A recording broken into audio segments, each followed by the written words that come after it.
আসসালামু আলাইকুম রহমতুল্লাহি ওয়া বারাকাতুহু। বিসমিল্লাহির রহমানির রহিম। আলহামদুলিল্লাহ ওয়াসসালাতু ওয়াসসালামু আলা রাসূলিল্লাহ ওয়া আলা আলিহি ওয়া সাহবিহি আজমাইন ওয়া বাদ।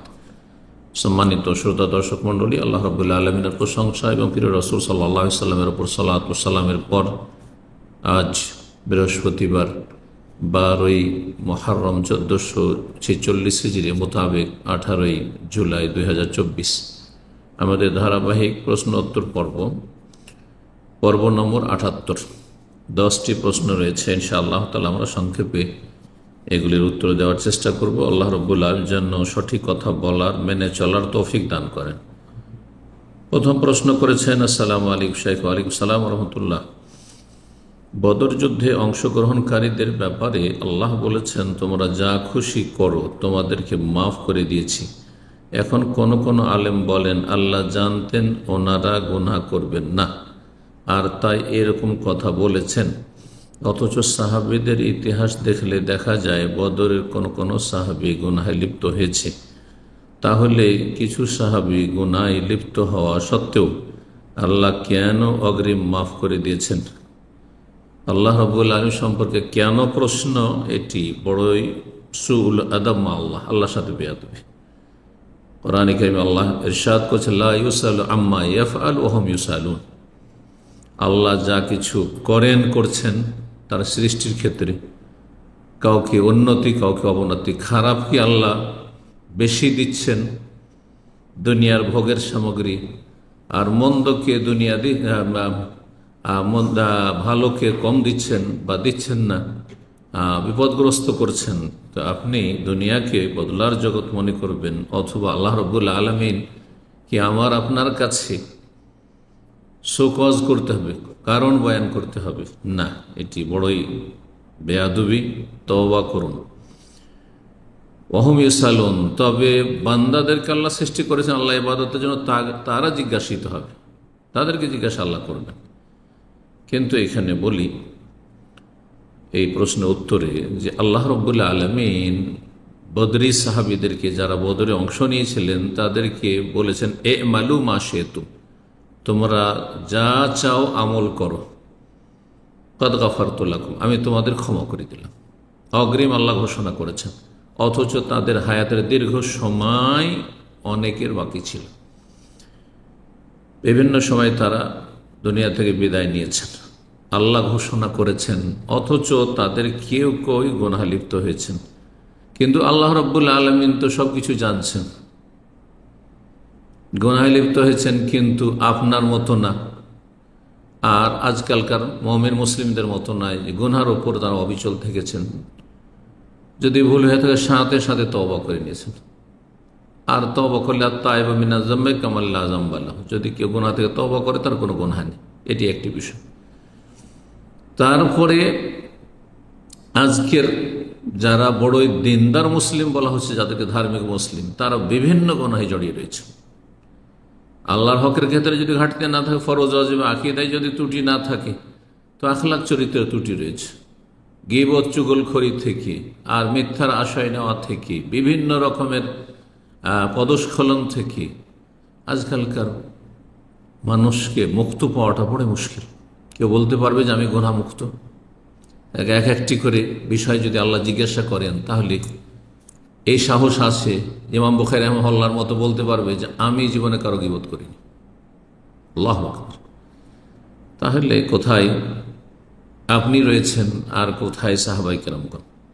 সাহাবায়ে কেরামদের মধ্যে যারা বদরে হাজির হয়েছেন অথবা অন্যান্য সাহাবায়ে কেরাম, যদি কোনো ভুল ত্রুটি গুনাহ হয়ে থাকে, তাহলে এই ক্ষেত্রে যে আসল কথাটি যেটি বলতে চাইছি সেটি হচ্ছে যে মানুষের যদি অসংখ্য নেকি থাকে, নেকির পাহাড় থাকে, সাগর মহাসাগর মতো নেকির পরিমাণ থাকে, আর তাতে সামান্য 1 ফোঁটা 2 ফোঁটা পেশাবের মতো যদি গুনাহ থাকে, 1টি 2টি গুনাহ থাকে, চিন্তা করুন তো দেখি, প্রবাহিত নদীতে অথবা সাগরে যদি 1-2 ফোঁটা নাপাকি পড়ে থাকে, অপবিত্রতা পড়ে থাকে, তাতে পানি কি প্রভাবিত হবে?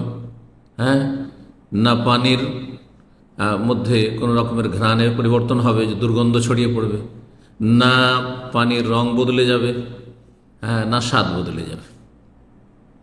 ঠিক ওই রকমই, ঠিক ওই রকমই বিষয়টি নবী সাল্লাল্লাহু আলাইহি ওয়াসাল্লামের সাহাবায়ে কেরামগণকে আল্লাহ রাব্বুল কোরআনে কারীমের সূরা তওবার আয়াত নম্বর 100 বলেছে, রাদিয়াল্লাহু আনহুম ওয়া রাদু আনহু, আল্লাহ তাদের উপর সন্তুষ্ট এবং তারাও আল্লাহ রাব্বুল আলামিনের ওপর আল্লাহর নিয়ামত, যা কিছু আল্লাহ দিয়েছেন দুনিয়াতে আর যা কিছু দেবেন আল্লাহর মহাপুরস্কার আখিরাতে, তাতে তারা সন্তুষ্ট। সার্টিফিকেট দিয়েছেন তারা জান্নাতি বলে। জি, আল্লাহ রাব্বুল আলামিন যেন আমাদেরকে সঠিক দ্বীনের জ্ঞান অর্জনে তৌফিক দান করেন এবং নিজেকে সবসময় ত্রুটিপূর্ণ মনে করার তৌফিক দান করেন, নিজের সংশোধনের তৌফিক দান করেন। 2 নম্বর প্রশ্ন বলছেন, আসসালামু আলাইকুম শেখ আলাইকুম সালামতুল্লাহ, ইতিহাসের কাঠগড়ে আবুল আব্বাস সাফফাহ কি সত্যি নিষ্ঠুর শাসক ছিলেন? আমরা তার সম্পর্কে যে ইতিহাস জেনেছি, আস-সাফফা অর্থাৎ রক্তপিপাসু, এটি একটি অর্থ কেউ কেউ করেছে।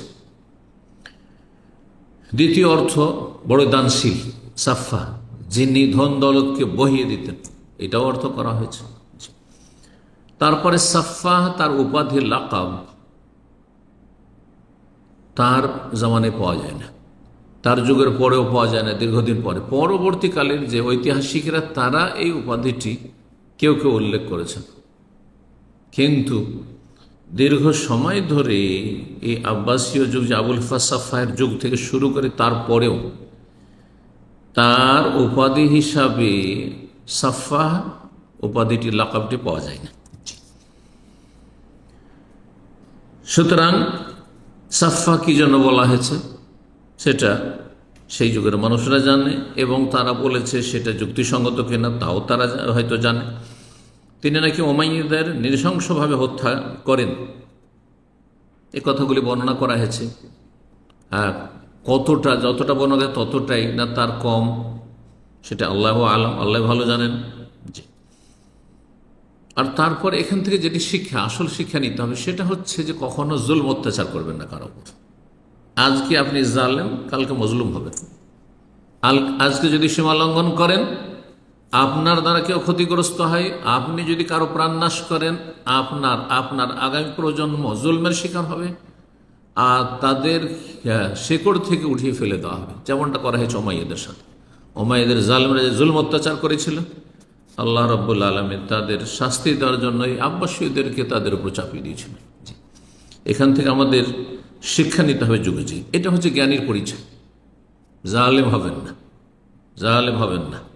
আল্লাহ মাফ করুন, আল্লাহ হেদায়েত দান করুন জাতিকে। এমনকি তাদের অনেকে কবর থেকে তুলে বলছে জখম করা হয়েছে, কিন্তু মুআবিয়া রাদিয়াল্লাহু তাআলা কবরের প্রতি সম্মান দেখিয়েছেন। এটা কতটুকু সত্য? এসব সত্য মিথ্যা জেনে কোনো লাভ নেই, কারণ সূরা বাকারার 2টি আয়াত 134 এবং 141 আল্লাহ বলছেন একই কথা, তিলকা উম্মাতুন, ওরা যারা আগে চলে গেছে, উম্মাতুন ওরা এক জাতি ছিল, কাদ খালাত তারা চলে গেছে, অতিক্রম করেছে, লাহা মা কাসাবাত যদি তারা ভালো করে থাকে তা তারা পেয়ে গেছে, ওয়ালাকুম মা কাসাবাত তোমরা যা ভালো করবে তা পাবে, ওয়ালা তুসালুন আম্মা কানু ইয়ামালুন তারা কি করতো এই সম্পর্কে আপনাদেরকে জিজ্ঞাসা করা হবে না, আমাকে জিজ্ঞাসা করা হবে। যে আবুল আব্বাস সাফফা কি করেছে, তো মুআবিয়া কি করেছেন, তো ইয়াজিদ কি করেছে, তারা জবাব দিবে রবের কাছে। যেমন আমাকে আমার জবাব দিতে হবে, আপনাদেরকে দিতে হবে না, আপনাদের জবাব আমি দেব না। ওয়ালা তাজিরু ওয়াজিরাতুন উযরা উখরা, কেউ কারো বোঝা উঠাবে না। এই আবুল আব্বাস তার জন্ম 105 হিজরিতে, খেলাফত 132 হিজরিতে প্রথম আব্বাসীয়দের খেলাফত শুরু হয় আর উমাইয়াদের পতন হয়। আর 4 বছর তিনি খেলাফত করেন, শুধুমাত্র 4 বছর, 136 হিজরিতে তার ইন্তেকাল হয়। তো এই ছিল আবুল আব্বাস সম্পর্কে বা যে কোনো ব্যক্তি সম্পর্কে, সে ভালো হোক অথবা মন্দ হোক, আমাদের তাদের জীবনে নিয়ে বেশি চর্চার কোনো ফায়দা নেই, একমাত্র আম্বিয়া রসুলগণ এবং সাহাবায়ে কেরামদের জীবনী ছাড়া অন্যের জীবনীতে কিছু শিখার তেমন কিছু নেই।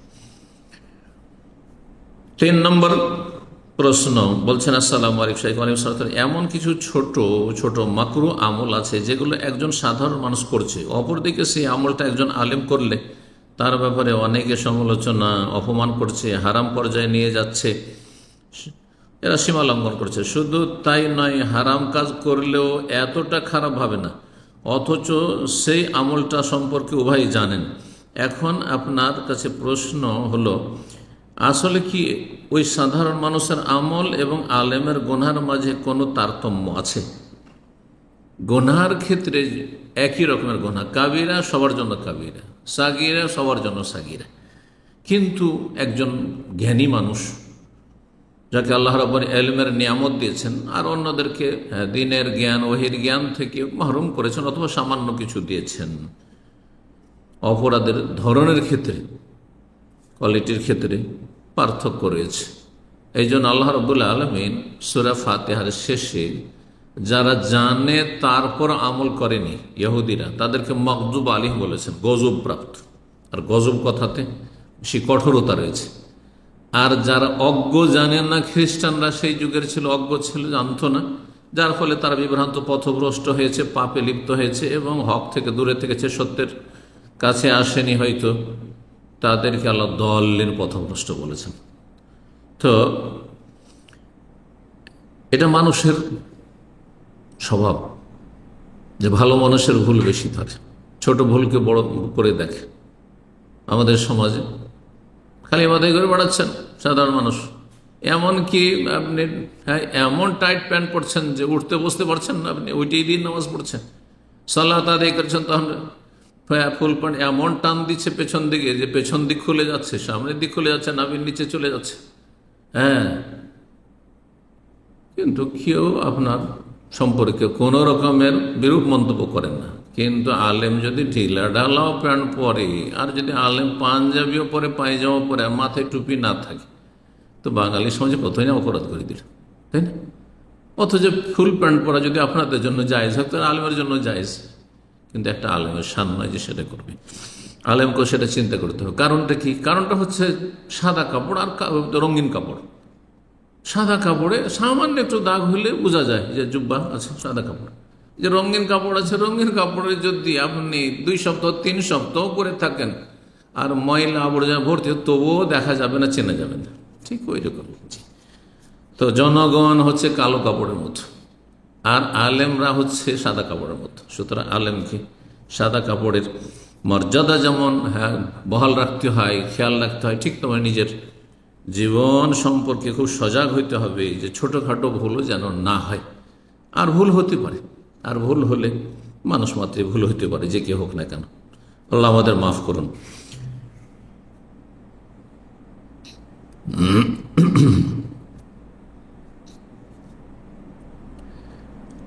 এটা আরো জিজ্ঞাসা করেছেন যে যদি সাধারণ মানুষও সেই গুনাহ সম্পর্কে সম্যক জ্ঞাত আছে। হ্যাঁ, আপনার কথার উত্তর হয়ে গেছে, জি হ্যাঁ, যেটা গুনাহ সবার জন্য গুনাহ, এবং গুনাহ কাবিরা হলে কাবিরা, সাগিরা হলে সাগিরা, আর ভুলের ঊর্ধ্বে কেউ নেই। 4 নম্বর প্রশ্ন করছেন, আসসালামু আলাইকুম শেখ, আমাদের এদিকে আসরের সলাতের ওয়াক্ত হয় 3:20, কিন্তু হানাফিরা সলাত আদায় করে 5:15। আল্লাহ হেদায়েত করুক। এদের সুন্নতের খেলাফ সলাত, আসরের সলাত আর ফজর বিশেষ করে ওয়াক্তের ক্ষেত্রে। এই এমন অবস্থায় করণীয় কি? এমন অবস্থায় করণীয় সহিহ মুসলিমের হাদিসের দিক নির্দেশনা নবী সাল্লাল্লাহু আলাইহি ওয়াসাল্লাম। নবী সাল্লাল্লাহু আলাইহি ওয়াসাল্লামকে সাহাবী ইয়া রাসূলুল্লাহ, নবী সাল্লাল্লাহু আলাইহি ওয়াসাল্লাম যখন বললেন যে এমন একটা সময় আসবে যখন জালেম শাসকরা আসবে, উমাইয়া বংশের জালেম শাসকরা, ভোগবিলাসী, আরামে আসর পড়তে আসছে, দুপুরে ঘুমিয়েছে তো ঘুমিয়েছে, রাত্রে ঘুমিয়েছে তো ঘুমিয়েছে, ফজরে আরামসে আসছে। এখান থেকে কিন্তু রোগটা শুরু হয়েছে। আর হানাফি মজহাব আব্বাসীয় যুগে শক্তিশালী হয়েছে, কারণ সেই যুগের প্রধান বিচারপতি ইমাম আবু ইউসুফ রাহিমাহুল্লাহ, বাগদাদের ইমাম আবু হানিফার ডান হাত, প্রধান শিষ্য, প্রধান ছাত্র, যার ফলে হানাফি মজহাবের ফলনটা বেশি হয়েছে এই আব্বাসীয়দের বা আব্বাসী শাসকদের ছত্রছায়া। আর এরা ছিল ভোগবিলাসী, যার ফলে সলাৎ বিলম্ব করে পড়তো। আর আন্নাস আলা দিনে মুলুক, মানুষের স্বভাব হচ্ছে যে দেশের শাসক যেমন জনগণ তেমন। শাসক যেদিকে নিয়ে যাবে ওইদিকে যাবে। শাসক যদি টাইট হয়ে যায় যে বেনামাজিকে পিটিয়ে মসজিদমুখী করব, তো খুব সহজ। শাসক যদি মনে করে যে আমরা শিরক এবং বেদাতের যত আড্ডাখানা রয়েছে সবগুলিকে গুড়িয়ে দেবো, পারবে, কিন্তু আলেমরা মিলে পারবে না। মানুষ শাসকদের অনুকরণ বেশি করে, শক্তিশালীর অনুসরণ করে, দুর্বল না। তো এই ক্ষেত্রে নবী সাল্লাল্লাহু আলাইহি ওয়াসাল্লাম দিক নির্দেশনা দিয়ে ভবিষ্যৎবাণী করেছিলেন যে এমন একটা সময় আসবে, কিছু শাসকরা হবে যে ইয়মিতুনা সলাত আন ওয়াক্তিহা, সলাতকে মেরে দিবে একবারে, মানে বিলম্ব করবে যথাসময় থেকে, লেটে সলাত আদায় করবে। তো সাহাবেরা জিজ্ঞাসা, ইয়া রাসূলুল্লাহ, তাহলে তখন আমরা কি করব, আমাদের করণীয়? বললেন, সাল্লি সলাত আলি ওয়াক্তিহা, তোমরা সলাত যথাসময়ে পড়ে নিবে। লিওয়াক্তিহা মানে প্রথম দিকে পড়ে নেবে, আউয়াল ওয়াক্ত হচ্ছে উত্তম, অজেব নয়, পড়ে নেবে। খুব বেশি লেট হচ্ছে ঠিক আছে, আধা ঘন্টা লেট হচ্ছে অসুবিধা নেই, কিন্তু যদি 1 ঘন্টা 1.5 ঘন্টা লেট করে আসরের সলাত, 1 ঘন্টা 1.5 ঘন্টা 2 ঘন্টা লেট করে ফজর আর আসরের সলাত, যেমনটা বলেছেন এখানে, এমন যদি হয় তো এই হাদিস আমল করবেন। যথাসময়ে তোমরা নামাজ আদায় করে নাও, তারপরে যদি দেখো যে তাদের জামাত হচ্ছে আর সেখানে তুমি উপস্থিত আসো, তাহলে তাদের জামাতে শরীক হয়ে যাও। দ্বিতীয় সালাতটি তোমাদের নাফেলা হয়ে যাবে, নফল হয়ে যাবে, নফলের নেকি পাবে। এ হচ্ছে করণীয়। 5 নম্বর প্রশ্ন বলছেন, আসসালামু আলাইকুম সালামতুল্লাহ, বর্তমান সময় ইসলামী ব্যাংকের ডিপিএস অ্যাকাউন্ট খোলা যাবে কিনা? আমি যতদূর জানতে পেরেছি তারা নির্দিষ্ট কোনো চুক্তির মাধ্যমে লাভ দেয় না, লাভ ক্ষতির ভিত্তিতে লাভ দিচ্ছে। যখন জানছেন যে লাভ ক্ষতির ভিত্তিতে লাভ দিচ্ছে, তাহলে আপনি হুকুম সম্পর্ক জানা আপনার জন্য সহজ। আমার চাইতে আপনি যথেষ্ট বেশি জানছেন। এখন আমার প্রশ্ন, এটা কি বৈধ হবে যদি লাভ ক্ষতি দুটোতেই শরিক থাকেন? যে মুদারাবা, আপনি পুঁজি ইনভেস্ট করেছেন ব্যাংকে আর আপনার পুঁজি খাটিয়ে সেখান থেকে লভ্যাংশ থেকে একটা অংশ দিচ্ছে, যদি লস হয় কখনো লস দেবে, কম লাভ হয় কম দেবে, এইরকম চুক্তির ভিত্তিতে হয় তাহলে জায়েজ। আর যদি ফিক্স থাকে যে বছরে এত টাকা বা মাসে আপনার এত % বাড়তে থাকবে, তাহলে এটা হচ্ছে সুদ। এটা সুদই, ব্যাংকের সিস্টেম বা ব্যক্তি পর্যায়ে হলে সেটা সুদ, হারাম। জি, এখানে কি অ্যাকাউন্ট খুলতে পারবো? ইসলামী ব্যাংক খুলে অ্যাকাউন্ট খুলতে পারবেন। আর তাদের দোষ ত্রুটি যদি থাকে আর তারা সেগুলোকে গোপন রাখে, হাইড করে, তাহলে তারা রবের কাছে জবাবদিহি করবে। 6 নম্বর প্রশ্ন, আসসালামু আলাইকুম শাইখ। ওয়ালাইকুম সালাম। মেয়েদের চাকরি করার ব্যাপারে অনেক আলেমরা নিষেধ করে থাকেন, কিন্তু মেয়েরা যদি একদম চাকরিতে যাওয়া নাই হয়, তাহলে মেডিকেল ক্লিনিক, আমাদের মা বোনদের সেবার জন্য পুরুষ মানুষ নিয়োজিত থাকার বিষয়টি তাহলে কিভাবে সমন্বয় করা যায় ইসলামের সাথে? মুসলিম মেয়েদেরকেই যেতে হবে সহশিক্ষায়। আর দেশে অমুসলিম আছে, সে অমুসলিম মেয়েরা নার্স হবে, অমুসলিম মেয়েরা সেসব যেখানে সহশিক্ষায় আপনার বা একসাথে চাকরি করে সেখানে আপনার কাজকর্ম করা হচ্ছে হাসপাতালে, সেখানে অমুসলিম মেয়েরা, তাদের সংখ্যা আপনাদের চেয়ে বেশি, তাদের সংখ্যা আপনাদের চেয়ে বেশি। আচ্ছা, তাদের সংখ্যা বেশি যদি না হয় তো মুসলিম সমাজকে, মুসলিম সমাজে কতটা পরিবার আর কতজন মানুষ শতকরা নেক মানুষ আছে যারা আল্লাহর ফরজ ওয়াজিবের হেফাজত করে, হারাম নাজায়েজ থেকে বেঁচে থাকে, হেজাব পর্দা করে যেসব মহিলারা, তাদের পার্সেন্টেজ কতটা হবে? আর যারা মুসলিম সমাজের বেহায়া, পর্দা করে না, তাদের সংখ্যা কত? শতকরা 5 জনও পাবেন না যারা হেজাব করে। 95 জন বিনা হিজাবের মুসলিম মহিলা আজকাল দেশের প্রেক্ষাপটে বলছে, কখনো বাড়াবাড়িতে না হলে পরিসংখ্যান করে দেখেন। দুনিয়ামুখী যারা দুনিয়ার শিক্ষায় শিক্ষিত, যেমন ছেলেদেরকে করতে চায় মেয়েদেরকে করতে চায়, এদের সংখ্যা একদিকে রাখেন, কতটা হয় শতকরা? আর যারা দিনমুখী, যে আমরা ছেলেদেরকে উচ্চশিক্ষা দেব কারণ তাদের রোজগার করতে হবে, কিন্তু মেয়েদেরকে পর্দার মধ্যে পড়াবো আর এই সহশিক্ষা পড়াবো না, শতকরা 5 জনও পাবেন না, শতকরা 5 জনও পাবেন না।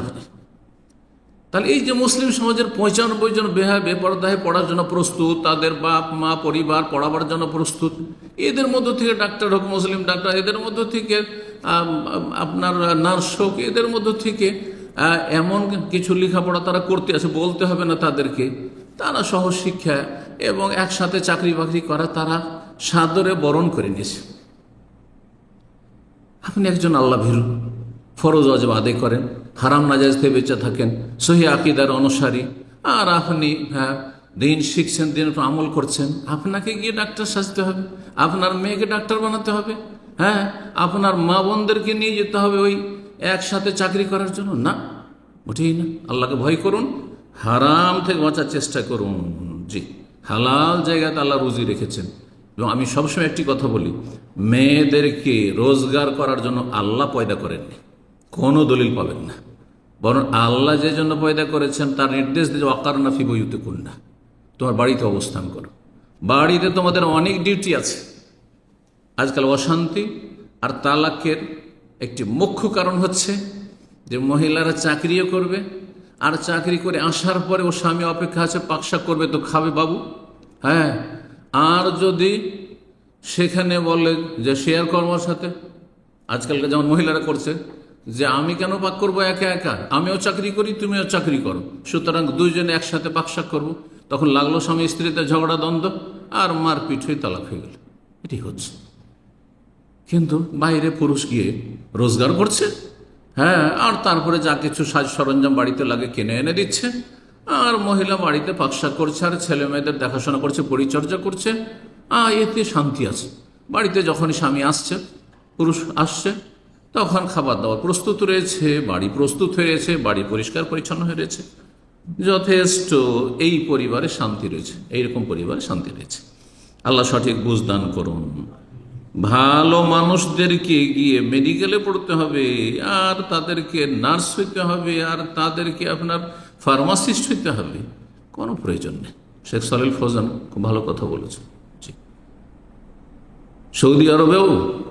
সৌদি আরবের সবচেয়ে বড় আলেম বর্তমানে তিনি বলছেন যে আলেমদের সংখ্যা একদিকে রাখেন, যারা দিন শিখছে আর যারা দুনিয়া শিখছে, ডাক্তার হচ্ছে, ইঞ্জিনিয়ার হচ্ছে, তো আপনার অন্য অন্য সাবজেক্ট, সায়েন্স, টেকনোলজি, বিভিন্ন যে পড়াশোনা করছে, দেখেন কাদের সংখ্যা বেশি। যারা দুনিয়া পড়ছে তাদের সংখ্যা, দুনিয়ার লেখাপড়া যারা করছে তাদের সংখ্যা বেশি। তাহলে আপনারা সামান্য কয়টা হাতে গোনা দিনদার মানুষ, আপনারাও যদি দুনিয়ামুখী হয়ে যান, তাহলে ইসলামের খেদমত কে করবে? আর ইসলামে শিখবে কি, আর ইসলামের প্রচার কে করবে? ইসলামের দায়ীর আলেমের বেশি প্রয়োজন, না এই দুনিয়ার ডাক্তার ইঞ্জিনিয়ার বেশি প্রয়োজন? চিন্তা করুন তো দেখি। জাতি গুমরাহ হয়ে নাস্তিক হয়ে যাচ্ছে, না হয় মাজার পূজারী মুশরিক হয়ে যাচ্ছে, বেদাতি হয়ে যাচ্ছে, বেদিন বেনামাজি হয়ে যাচ্ছে। তাদের হেদায়েত করে জাহান্নাম থেকে উদ্ধার করে জান্নাতে লাগাবেন, এটা বেশি গুরুত্বপূর্ণ, না এদেরকে রোজগার দিতে হবে, এদেরকে চাকরি দিতে হবে, এদেরকে কাজের সংস্থান দিতে হবে? এটা বেশি জরুরি। কোনটা বেশি জরুরি? আল্লাহ সঠিক বুঝদান করুন। 7 নম্বর প্রশ্ন। আসসালামু আলাইকুম শাইখ। ওয়ালাইকুম সালাম। মুসলিম দেশে কোনো মুসলিম ব্যক্তি কেবলমাত্র দুনিয়ার কামাইয়ের জন্য বা একটু বেশি সুখে থাকার জন্য কোনো কাফের রাষ্ট্রে স্থায়ীভাবে বসবাস করতে পারবে কি? এর জবাব বিভিন্ন সময় দিয়েছি। স্থায়ীভাবে মুসলিম দেশ থেকে গিয়ে অমুসলিম দেশে বসবাস করা যায় না, যদিও সেখানে রোজগার আপনার কম হোক, তবে ক্ষণস্থায়ী কিছুদিনের জন্য রোজগার করতে যাওয়া, এই ক্ষেত্রে মুসলিম দেশে সুযোগ আছে কিনা দেখতে হবে আগে। যদি দেখা যায় যে গালফে আরব দেশগুলিতে আমার বিদেশে প্রবাসে থেকে রোজগার করা যাচ্ছে, তাহলে আপনি কেন সিঙ্গাপুর যাবেন, কেন চায়না যাবেন, কেন অস্ট্রেলিয়া যাবেন, কেন নিউজিল্যান্ড যাবেন, আর ইউরোপ আমেরিকা যাবেন না, যেখানে আপনার ইমান হারিয়ে দেওয়ার ভয় রয়েছে। বিশেষ করে সাধারণ মানুষদের তো ইমান হারিয়ে দেওয়ারই ভয় রয়েছে। শতকরা 99 জন সেখানে গিয়ে ইমান হারিয়ে দিচ্ছে, একজন ইমান নিয়ে ফিরতে পারছে কিনা আল্লাহ হেফাজত করুন। তো এই জন্য মুসলিম দেশে অল্প উপার্জনও যদি থাকে, তবু সেখানে আপনি রোজগার করবেন। আর মুসলিম দেশে আল্লাহ যখন আপনাকে সৃষ্টি করেছেন, মুসলিম দেশেই থাকবেন। যারা নিরুপায়, কাফের দেশেই জন্ম হয়েছে, আর কোনো মুসলিম দেশে নাগরিকত্ব পাচ্ছে না, তাহলে তাদের বিষয়টি ভিন্ন রয়েছে। তখন দেখবে যে দুটো কাফের দেশ, এটাও কাফের দেশ, অমুসলিম দেশ, এটা অমুসলিম দেশ, এই দুটোর মধ্যে কোনটা আমার জন্য ইমান ইসলামের জন্য বেশি উত্তম হবে এবং নিরাপদ হবে, সেটাকে চয়েস করবে। জি।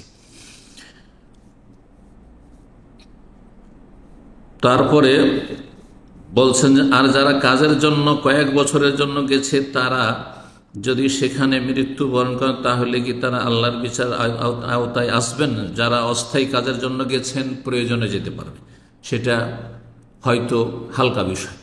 যদি সেখানে গিয়ে তার ইমান ইসলাম টিকিয়ে রাখে, সালাত টিকিয়ে রাখে, মসজিদ আছে, জুমা হচ্ছে, জামাত হচ্ছে, তাহলে। আর যেখানে জুমা নেই, জামাত নেই, অমুসলিম দেশে, সেখানে বসবাস করা কোনো মুসলিমের জন্য যায় না, এমন জায়গা আছে চাইনায় গিয়ে, ইউরোপ আমেরিকাতে গিয়ে আছে, বলছে যে জুমা মসজিদও নাই, আর নামাজও হয় না, আজানও শুনতে পাই না। এমন জায়গায় কোন মুসলিম ছাত্র হোক অথবা কর্মজীবী হোক, চাকরিজীবী হোক, একদিনের জন্য থাকা জায়েজ নাই। সেখানে শয়তান বসবাস করছে, সেখানে শয়তানের ইস্তাহওয়াজ আলিহু শয়তান হাদিস রয়েছে, শয়তান সেখানে ছেয়ে যায়, এই শয়তানের সেখানে দাপট রাজত্ব রয়েছে। তারপরে বলছেন একজন মুসলিমের কাফের রাষ্ট্রে বসবাস কোন ক্ষেত্রে বৈধ, কোন ক্ষেত্রে অবৈধ, যেমনটা বললাম। স্থায়ীভাবে মুসলিম দেশ থেকে যাবেন না, আর যদি অমুসলিম দেশ থেকে যেতে হয় তাহলে দেখতে হবে যে দুটো অমুসলিম দেশের মধ্যে কোনখানে বেশি আমার ইমান ইসলাম নিরাপদ, আর কোনখানে মসজিদ মাদ্রাসা দিনের শিক্ষার ব্যবস্থা আছে। যেহেতু মুসলিম দেশে আমি থাকার বা যাওয়ার সুযোগ পাচ্ছি না, তো যেহেতু বর্তমান পরিস্থিতি ঠিক ওই রকম, আল্লাহ রাব্বুল আলামিন সকলের হেফাজত করুন। আর শখ করে সুখের দুনিয়ার সুখের জন্য আপনি দিনকে, অনেক সময় দেখা যাচ্ছে যে আপনি গেছেন 40-50 বছর বয়সে, আপনি মোটামুটি ইমান ইসলামটা টিকে রাখেন, কিন্তু আপনার আগামী প্রজন্ম বড়ই রিস্কে রয়েছে।